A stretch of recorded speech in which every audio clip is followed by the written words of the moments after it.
जोधपुर ये शहर राजस्थान की सन सिटी कहलाता है। इसे मरुभूमि भी कहा जाता है, यानी बंजर रेतीली जमीन। लेकिन यहाँ के सांगासनी गांव में एक युवा दंपति इस सूखे बंजर रेगिस्तानी इलाके को वन भूमि में तब्दील कर रहा है।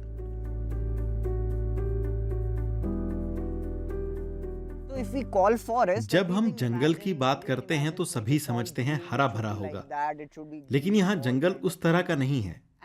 यहाँ उग सकने वाली कुदरती वनस्पति है, छोटे पेड़ पौधे और कांटेदार झाड़ियाँ। हम चाहते थे कि जब लोग इसका नाम लें तो एक खास छवि उभर कर आए, इसलिए हमने इसे मरुवन कहा है। रेगिस्तान का जंगल जो हरा नहीं भूरा होता है, सफेद और घने बितान वाले पेड़ इस जंगल में, इस मरुवन में बहुत कम होते हैं।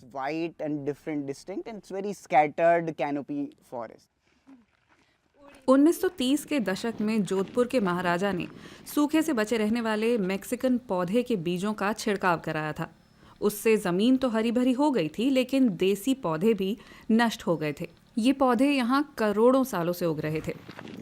फिर 2018 में सामाजिक उद्यम एफ्रोस्ट ने अपने वृक्ष विशेषज्ञ गौरव और उनकी सहयोगी व पत्नी वर्षा को राजस्थान भेजा। गौरव और वर्षा गुर्जर का काम था थार रेगिस्तान के इस कोने में फिर से जंगल उगाना। जैसे ही हमने उसे हटाया तो घास की एक खास प्रजाति उगाई। लोग उसे डाबड़ा कहते हैं। उस घास के पनकते ही बया आ गई। आप यहाँ घोंसले देख सकते हैं और अंदर तो बहुत सारे हैं। बया सिर्फ इसी घास से अपना घोंसला बनाती है। एक परदेसी प्रजाति को हटाने भर से मरुवन में इकोसिस्टम फिर से बहाल हो गया। उन्हें मेक्सिको से आए घुसपैठी पौधे से छुटकारा भी पाना था और ऊपरी मिट्टी को और लचीला भी बनाना था। लेकिन जब पौधे हटा दिए गए तो मौसमी बाढ़ से बचाव के लिए स्थानीय पौधे लगाना और जरूरी हो गया। दरअसल ये फ्लड प्लेन का यानी कछार का इलाका है। यहाँ सालों से बाढ़ आती रही है, लेकिन उससे निपटने के लिए बेर और खैर जैसी प्रजातियां लगाई गई। ये एक बहुत गहरी जड़ों वाला पेड़ होता है जो मिट्टी को थामे रखता है और इलाके में पानी का भराव नहीं होने देता। मरुवन खारे पानी की दो नदियों मिथड़ी और लूनी के बीच आबाद है। दोनों नदियां रेगिस्तानी जंगल के काम नहीं आती। ऐसे में एक भरोसेमंद जल स्रोत बनाने की जरूरत थी। इस इलाके में हर साल मानसून में 300 मिलीमीटर बारिश होती है। गुर्जर दंपति ने इस बरसाती पानी का इस्तेमाल करने का फैसला किया। नए जंगल के पास तालाब खोदे गए, जिससे साल भर मिट्टी को नमी मिलती रही। ये तालाब हमने बनाया है। हम इस पूरी जमीन पर तालाबों और नहरों का जाल बनाना चाहते थे ताकि सिंचाई पर निर्भर न रहना पड़े। जैसे कि इस तालाब की बात करें, इस तालाब के लिए नमी का स्तर यहाँ तक आ जाएगा। अगर हम यहाँ कई सारे तालाब बना दें तो हमारे पास बहुत से नमी युक्त क्षेत्र हो जाएंगे। इस आधार पर हम कुछ वनस्पति उगाएंगे और इस स्तर की नमी से कुछ वनस्पति खुद ब खुद उगाएगी।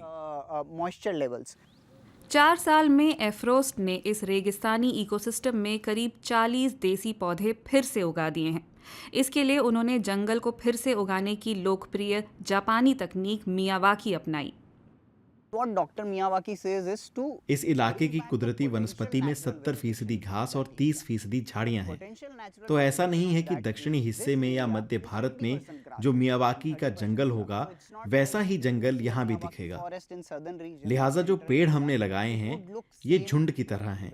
एक बड़े पेड़ के आसपास 10-15 झाड़ीदार पौधे होंगे। फिर उन झाड़ियों के आसपास 20-25 किस्म के घास और दूसरे पौधे उगाए जाएंगे।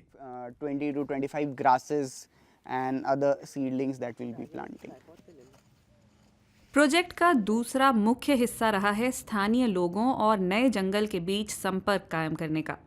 जैसे नए जंगल के भीतर बेकार पड़े कुएं को फिर से चालू करना और उसका पानी गांव वालों के साथ बांटना। जब स्थानीय लोगों ने पाया कि प्रोजेक्ट से उन्हें फायदा है तो वो भी उसमें शामिल हो गए। मैम, इसमें हमने चूने का प्लास्टर करने के बाद में हमें इसमें एक तो अपन को पानी का फ़ायदा अच्छा मिलता है। जो पानी है वो छन के आता है और पानी भी अच्छा रहता है इसके अंदर। और दूसरी बात जो भी है इसमें दीमक वगैरह जो भी है कीड़े वगैरह इस पानी में इसमें नहीं लगते।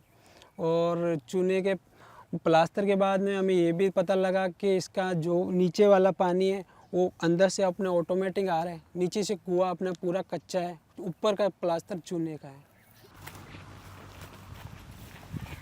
गुर्जर दंपति ने तेजी से फैलते जंगल के संरक्षक के रूप में गांव वालों को जोड़ा। उन्होंने महिलाओं को देसी और घुसपैठी पौधों में अंतर कर पाने की ट्रेनिंग दी। इस तरह वो प्रोजेक्ट की कामयाबी में सक्रिय भूमिका निभा सकती हैं। ये पहले मैं बीज नहीं तोड़ते था, पे हमें तोड़िया बीज तो भेड़ा करिया, भेड़ा करके खट्टा कर दिया।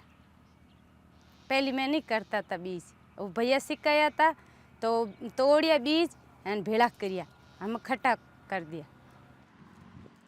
यहाँ औरतें जंगल में गांव वालों के मिलने बैठने की जगह बना रही हैं। गाय के गोबर और मिट्टी की मदद से इसे तैयार किया जा रहा है। रेगिस्तानी तपिश में ये पारंपरिक तरीका बड़े काम का है। ट्रेनिंग कोऑर्डिनेटर के रूप में वर्षा गुर्जर ने स्थानीय कला और कारीगरी को बढ़ावा देने के लिए लोकल सामग्रियों का इस्तेमाल करने वाले अभियान शुरू किए हैं। बेसिकली ये मुझे एक आर्ट लगता है, यूज़फुल बना सकते हो और कितने कम रिसोर्सेज आप यूज़ कर सकते हो। तो हाँ, ये एक इन लोगों से इनके साथ रह के उनसे बात करके ये पता चला कि हाँ, ये सारी चीज़ें हम खुद कर भी सकते हैं। मरुवन एक मिसाल है कि कैसे एक समग्र तरीके से बर्बाद इकोसिस्टम को फिर से खड़ा किया जा सकता है, जिसमें पानी, मिट्टी, वनस्पति, वन्य जीवन और लोग सब काम आते हैं। आबाद होते जंगल की अहमियत स्थानीय समुदाय समझ चुका है। लोग इस इकोसिस्टम की देखभाल ऐसे करते हैं जैसे खुद की जमीन हो।